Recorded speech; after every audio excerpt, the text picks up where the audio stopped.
성도님, 여러분, 우리 모두가 신앙생활을 함께 하는 데 있어서 우리가 포기하지 말고 또 중단하지 말아야 될 중요한 일이 있는데, 그것은 바로 기도인 줄 믿습니다. 기도, 그것은 바로 우리의 영혼의 호흡, 숨이기 때문입니다. 그래서 우리가 죽는 날까지 우리가 결코 중단하지 말고 끝까지 이어가야 될 것, 그것은 바로 기도인데요. 그런 의미에서 우리 함께 이렇게 인사했으면 좋겠습니다. 숨 잘 쉬고 계십니까? 네.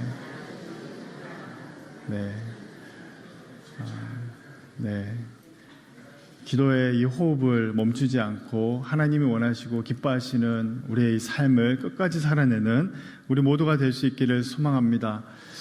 우리는 이제 금요일 날 오고 가는 길 가운데 또 안전을 강구했는데, 하나님께서 안전하게 정말 이 종교인 한마음 수련회를 잘 다녀오게 해주셔서 너무 감사합니다. 행복한 시간이셨죠? 네, 이 일을 위해서 수고한 손길들이 참 많을 거라 생각합니다. 그 많은 손길들, 또 수고의 또 기도들, 또 우리가 중보 기도를 하면서 늘 이 온돌처럼 저 지하 2층에서 늘 이게 월요일부터 토요일까지 이어지는 기도의 시간을 통해서 얼마나 많은 기도가 쌓여지고 있는지 모릅니다. 그뿐만 아니라 금요일마다 뜨겁게 기도하면서 하나님의 은혜를 구했는데, 하나님께서 신실하게 우리 교회에게 귀한 은혜를 주신 줄 믿습니다. 이처럼 성경을 보면 우리의 삶에 있어서 기도에 대한 중요성을 말하고 있는 것이 참 많습니다. 우리는 계속 기도해야 되는데, 특별히 이 난관과 어려움이 닥칠 때마다 우리는 기도하는 것을 놓지 말아야 될 줄 믿습니다. 때로는 우리의 삶에서 기도를 포기하고 싶고, 또 영혼의 호흡이 가빠질 때 우리의 삶에서 이 기도는 점차 멀어져 가는 것을 우리는 경험하게 됩니다. 그럴 때 우리는 다시금 기도의 삶으로, 기도로 다시금 돌아와야 되는데, 이 누가복음 11장은 오늘 우리에게 이 기도에 대한 부분들을 말씀해 줍니다.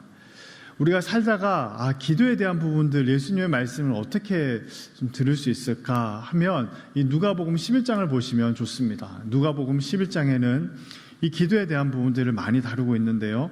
오늘 말씀, 우리 5절과 6절의 말씀을, 우리 7절까지의 말씀을 같이 한번 읽어보도록 하겠습니다. 시작. 또 이르시되 너희 중에 벗이 있는데 밤중에 그에게 가서 말하기를 벗이여 떡 세 덩이를 내게 구워 달라. 내 벗이 여행 중에 내게 왔으나 내가 먹을 것이 없노라 하면 그가 안에서 대답하여 이르되 나를 괴롭게 하지 말라. 문이 이미 닫혔고 아이들이 나와 함께 침실에 누웠으니 일어나 내게 줄 수가 없노라 하겠느냐. 아멘. 오늘 이 말씀은 기도에 대한 말씀입니다. 그런데 오늘 말씀을 보면 조금 의아한 부분이 있습니다. 예수님께서 기도를 가르치시는데 왜 밤에 이 손님이 와서, 친구가 와서 이 떡 세 덩이를 요청하는가? 굳이 왜 밤이어야 되는가라는 생각들을 해볼 수가 있겠고요. 또 왜 하필 이 떡 세 덩이를 달라고 할까를 생각해 볼 수도 있습니다. 그것은 이 밤이라는 것, 그것이 또 긴급함을 나타내는 것이고, 또한 이 당시에 많은 사람들이 또 더위를 피해 밤에 여행을 하기도 했습니다. 왜 떡 세 덩이일까? 이왕 달라고 하면, 그게 긴급한 떡이라고 하며 먹을 것이라면 좀 더 많은 것을 요청하면 좋을 텐데 왜 굳이 떡 세 덩이를 달라는 이 요청의 내용이 등장할까 생각해 볼 수 있습니다. 고작 떡 세 덩이를 얻기 위해서 밤중에 친구의 집에 가서 곤히 잠들어 있는 가족 전체의 잠을 깨워야 되는가? 그다지 이렇게 중요한 상황인가? 라고 생각해 볼 수가 있습니다. 더 중요한 것일 수가 없을까? 생각해 볼 수도 있는 것이죠. 우리의 문화에서 이것을 바라보면 좀 이해가 되지 않습니다. 왜냐하면 이 늦은 밤에 누군가에 가서 이것을 도움을 요청하는 것, 이것은 우리에게 익숙하기도 하지만 사실 오늘날에 있어서 누군가에게 피해를 준다는 것을 생각해 보면 그렇게 쉽지가 않습니다. 카톡도 보면 몇 시 이후에는 잠을 사람들이 일찍 자는 시간이 다르고, 또 불면증이 있을 수도 있고 아기가 있을 수도 있기 때문에 우리는 이 늦은 밤에 뭔가를 하는 것을 조심스럽게 우리는 생각합니다. 유교적인 관점, 예절의 관점에서 이 본문을 보면 사실 좀 이해가 되지 않는 것이죠. 오늘 본문을 보면 좀 특이한 부분이 등장합니다. 그것은 바로 밤중에 한 친구에게 찾아왔습니다. 그리고 떡 3덩이를 달라고 합니다. 그런데 오늘 본문에서 보면 6절의 말씀에서 보면 이 떡을 필요로 하는데 그 떡이 그 놓고 하는, 문을 두드리고 친구의 도움을 요청하는 그 친구에게 필요한 게 아니라 한밤중에 그의 벗이 방문하였기 때문에 이러한 그 필요를 가지고 온 것입니다. 우리 6절 말씀을 우리 같이 한번 6절의 말씀은 한번 보여주시면 한번 같이 읽어보도록 하겠습니다. 시작. 내 벗이 여행 중에 내게 왔으나 내가 먹을 것이 없노라 하면. 그렇습니다. 6절의 말씀을 보시면 6절의 말씀에서 보시면 내 벗이 노크를 합니다. 본문에 노크 했다고 나와 있지 않지만 친구의 이름을 부릅니다. 그런데 그 문을 두드린 이유가 뭐냐면 떡 3덩이를 달라는 겁니다. 왜냐하면 우리 집에 벗이 친구가 우리 집에 여행 중에 왔는데 그 친구에게 먹일 떡이 부족하다는 것이죠. 오늘 본문에서 우리는 이 본문의 내용이 단순히 그냥 떡을 어떻게 그냥 채워주느냐, 아니면 개인의 먹을 것에 대한 문제가 아니라는 것을 우리가 살펴볼 필요가 있습니다. 친구가 여행을 하다가 집에 왔는데 당장 먹을 음식이 뚝 떨어졌다. 이것은 오늘 본문에 무엇과 관련되어 있냐면 단순한 친구의 문제가 아니라 이 손님 대접 차원의 문제라는 겁니다. 이 당시에는 우리가 생각할 때 개인의 집에 누군가가 와서 떡을 요청하는 것이 아니라 이 공동체, 이 마을이라는 개념에서 이 마을을 방문한 누군가의 요청입니다. 그래서 7절의 말씀을 보면 이렇게 나와 있는데요. 7절의 말씀 잠깐 보시면 그가 안에서 대답하여 이르되 나를 괴롭게 하지 말라. 이미 문이 닫혔고 아이들이 나와 함께 침실에 누웠으니 일어나 내게 줄 수 없노라 하겠느냐라고 묻습니다. 이 말은 뭐냐면 요청을 하면 당연히 준다라는 것을 말하는 것이죠. 왜냐하면 그냥 친구의 요청이면 거절할 수도 있지만 이 마을 공동체에 방문한 누군가이기 때문에 이 손님 대접의 문제로 이것을 바라보게 되는 것입니다. 그래서 8절의 말씀에서 예수님께서 말씀하십니다. 8절에 보시면 내가 너희에게 말하노니 비록 벗됨을 인하여는 일어나서 주지 아니할지라도 그 간청함을 인하여 일어나 그 요구대로 주리라.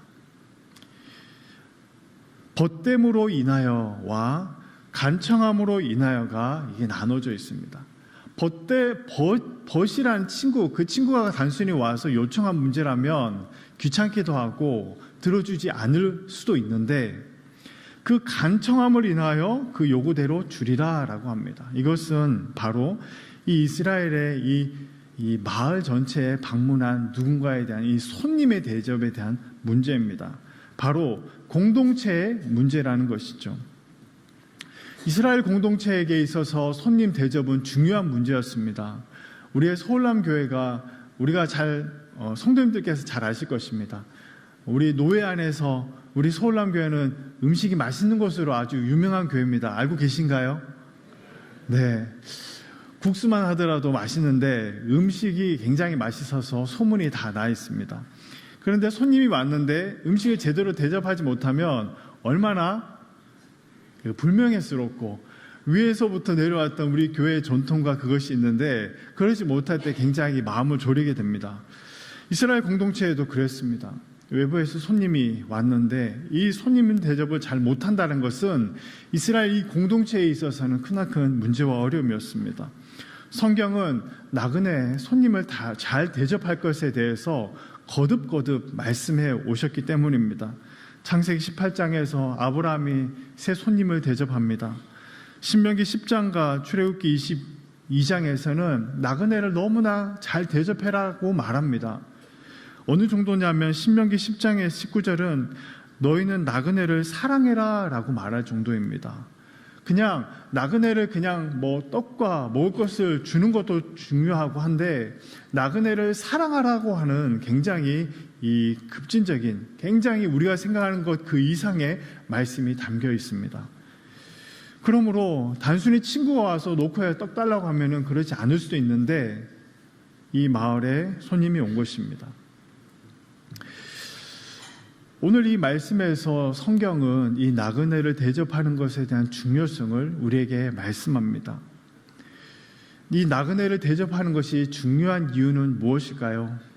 오늘 말씀에서 보면 너희가 신명기에서 너희도 전에 애굽에서 나그네였다라는 것을 말씀합니다. 너희도 전에 나그네였지 않느냐라고 너희들 그것을 기억해라라는 것입니다. 그리고 또한 무엇입니까? 하나님께서 어떠한 분이신지 너희의 그 섬김과 대접을 통해서 너희의 이 공동체 마을에 방문한 손님 그 나그네를 대접하는 것을 통해서 내가 누구인지에 대해서 나타내라라는 것입니다.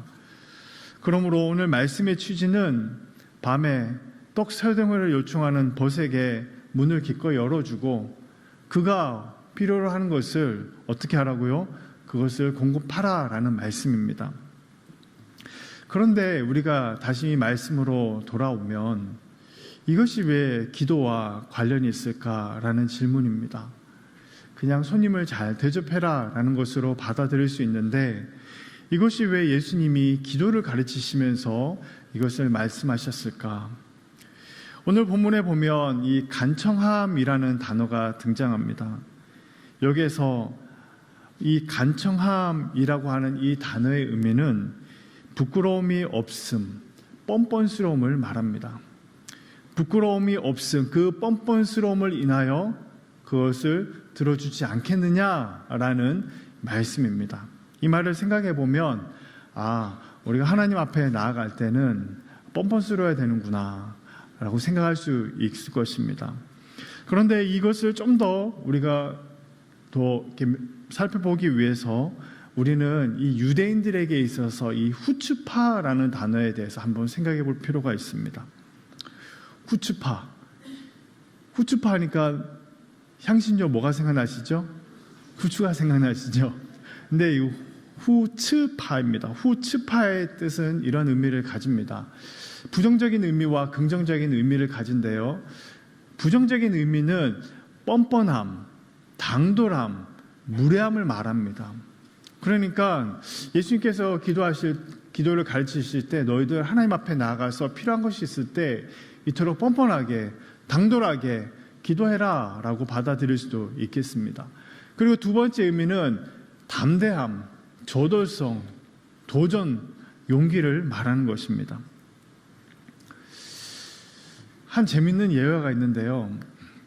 이스라엘을 방문했던 어떠한 사람이 이제 버스를 탔습니다.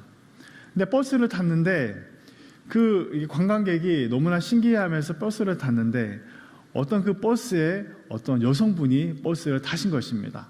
그런데 재밌는 것은 돈을 내지 않는 거죠. 그리고 나서 돈을 내지 않고 저 어느 자리에 그냥 털썩 주저앉습니다. 기사분께서 계속 사인을 주시죠. 운전하면서 아주머니 돈을 내셔야 된다고. 근데 그 아주머니께서 끝까지 돈을 내지 않습니다. 그러한 가운데 어떤 이 진기한 이 광경이 펼쳐지냐면 이 운전을 하고 있는 이스라엘의 이 기사가 이건 실제 이야기입니다. 실제 운전을 하고 가다가 갑자기 운전기사가 1차선밖에 안 되는 그 도로에서 차를 멈춰서더니 신문을 활짝 펴고 그냥 그 운전을 그만 멈춘 즉시 그냥 계속 신문을 읽는 것입니다. 그런 가운데 그 버스를 탄 그 아주머니께서 어쩔 수 없이 버티다가 거기서 이제 내리시는 것이죠. 그것을 바라보면 그것을 이야기하는 가운데 무엇을 말하냐면 이 뻔뻔함, 이 당돌함에 대해서 이야기하는 것입니다. 바로 이스라엘 백성들 안에는 이 히브리인들 안에는 이러한 마음이 있는 것이죠. 후츠파, 뻔뻔함, 당돌함. 그런데 이것이 왜 중요하냐면 우리는 성경을 보면서 이해가 되지 않는 본문이 이뿐만 아니라 하나가 더 있는데 한 두 가지가 더 있는데 그것은 바로 마가복음 7장 25절에서 28절에 등장하는 수로보니게 여인의 이 요청입니다. 딸의 귀신이 들렸습니다. 예수님께 고쳐달라고 합니다. 이방 여인입니다.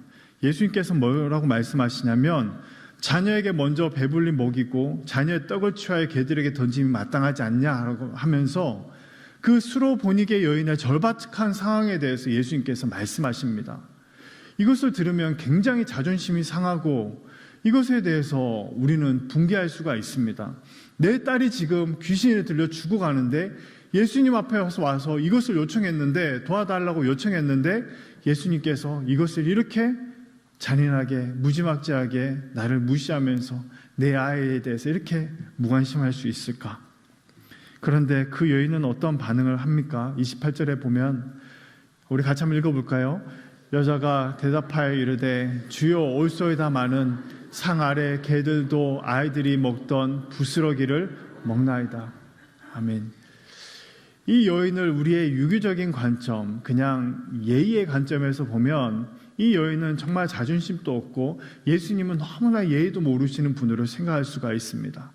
그러나 오늘 이 여인의 모습은 무엇을 말해주는 것입니까?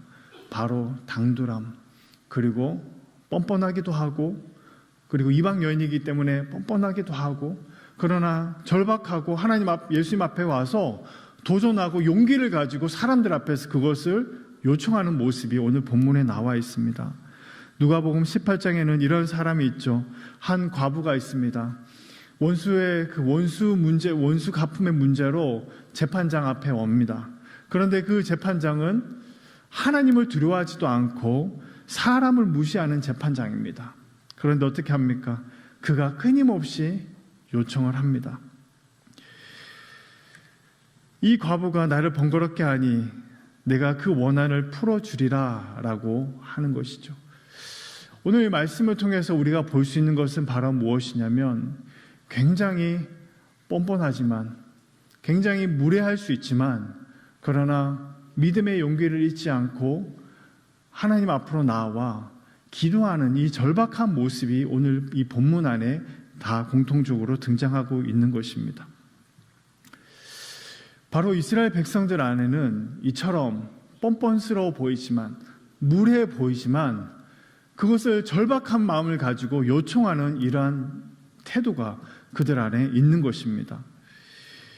우리가 잘 모르지만, 저도 잘 모르지만 이스라엘 사람들이 가지고 있는 하나의 특징, 모두가 그렇지는 않을 수도 있겠지만 그것은 바로 무엇이냐면, 지위 고하를 막론하고 어떠한 경우에도 당돌하게 질문하고 맞고 틀리고를 떠나가지고 담대하게 또 어떤 자신의 생각을 이야기하는 것이 바로 이들 안에 있다라는 것이죠.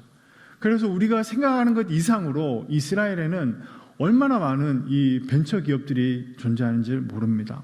바로 이러한 정신이 그들 안에 있다라는 것이죠. 그렇다면 오늘 이 본문을 이해하기 위해서 이 간청함, 이것이 바로 이 후추파의 모습, 그 정신이 여기에 담겨 있다라는 것입니다. 그런데 여기에서 우리가 이것을 바라보면 우리도 하나님 앞에 우리가 가지고 있는 것 당돌하게 모든 것 요청하고 어떤 것들라도 기도해야 된다라고 생각할 수 있지만, 그러나 우리 안에 고민이 있습니다. 그것은 바로 현실적인 고민입니다. 많은 성도님들 안에서 나도 양심이 있지, 어떻게 더 이런 것을 기도할까라고 하시는 분들이 있습니다. 바로 이 무례함이라는 것과 이 신앙의 용기 사이에 우리는 갈등을 할 때가 있다라는 것입니다. 내가 이처럼 이렇게 살아가는데 하나님 앞에 기도해도 될까? 내가 이밖에 살아가지 못하는데 하나님 앞에 내가 무슨 면목으로 내가 요청을 할 수 있을까? 하나님 앞에 이 죄인이 어떻게 하나님 앞에 나아가 하나님 앞에 기도할 수 있을까? 우리는 생각할 때가 있습니다. 그런데 여러분, 우리가 이 무례함과 우리의 문화에서 우리는 용기를 구분할 필요가 있습니다. 여러분, 무례하다는 것은 무엇입니까? 바로 상대방의 입장이나 권위를 인정하지 않는 것입니다. 우리는 신앙생활을 하면서 오늘 본문을 이 무례함이라는 쪽으로 우리가 바라보면 마치 우리의 신앙은 굉장히 무례해도 괜찮고 어떤 권위를 무시해도 되는 것처럼 우리는 생각할 때가 있습니다. 그렇다 보니 이 무례한 신앙에 대한 이 알러지적인 반응이 있기 때문에 하나님 앞에 이렇게 해도 될까라는 우리의 마음이 있는 것이죠. 그런데 이 무례함이라는 것은 상대의 감정을 무시하고 하나님이 가지고 있는 그 권위를 무시하는 그런 태도를 말하는 것입니다. 용기는 무엇입니까? 하나님의 권위를 인정합니다. 하나님의 그 성품을 인정합니다. 그분을 사랑합니다. 그분을 높여드립니다. 그리고 두려움 없이 마치 아이가 사랑하는 아버지 앞에 엄마에게 나아가서 요청하는 것처럼 담대하게 기도하는 것입니다. 우리의 삶에 있어서 이러한 무례함과 이 용기 사이에서 우리의 신앙의 이 갈등 속에서 우리는 쉽사리 기도를 포기해버릴 때가 있지만 성경은 우리에게 말씀합니다. 우리가 가지고 있는 기도를 포기하지 말고 하나님 앞에 때로는 그것이 무례함인지 용기인지 헷갈릴 수도 있지만 주님 앞에 주님의 그 주님을 의지하고 끝없이 주님 앞에 나와 기도하라는 것입니다. 우리가 하나님 앞에서 이것이 무례함이 보이든 아니면 이것이 정말 하나님 앞에서 철면피처럼 생각하는 것처럼 느낌이 들든 아니면 용기처럼 들든 이 속에서 우리가 공통적으로 바라봐야 될 것이 하나가 있는데 그것은 바로 무엇이냐면 하나님이 어떤 분이신지에 대한 그 중심을 바로 서 있다면 우리는 이것이 무례함인지 이것이 용기인지 구분하면서 헷갈리지 않아도 된다라는 것입니다. 그것은 바로 하나님은 선하신 분이다라는 이 신뢰입니다. 오늘 본문의 뒤에서 보면 아빠에게 요청합니다. 아빠, 생선을 주세요. 그런데 거기에서 뱀을 주는 사람이 아빠가 어디 있겠느냐라는 것입니다. 이 말씀은 무엇입니까? 우리가 하나님 앞에 나아갈 때 내가 무례한가, 내가 용기인가 이것을 따지기 전에 하나님의 그 선하심에 초점을 맞추고 하나님 앞에 기도해야 된다라는 것입니다. 생선이 필요하십니까? 하나님 앞에 생선을 구하시기 바랍니다. 하나님 앞에 이것저것 하나님 앞에 기도할 때 얼마나 중대하고 긴급한 제목들이 많이 있으십니까? 이것을 기도하고 나아갈 때 내가 살아온 지난날의 과오들, 죄악들 나 같은 게 어떻게 하나님 앞에 뻔뻔스럽게 기도하느냐 이거 내려놓으시고 하나님의 선하심을 신뢰하시고 하나님의 선하심을 믿고 기도하라고 성경은 우리에게 말씀하시는 것이죠.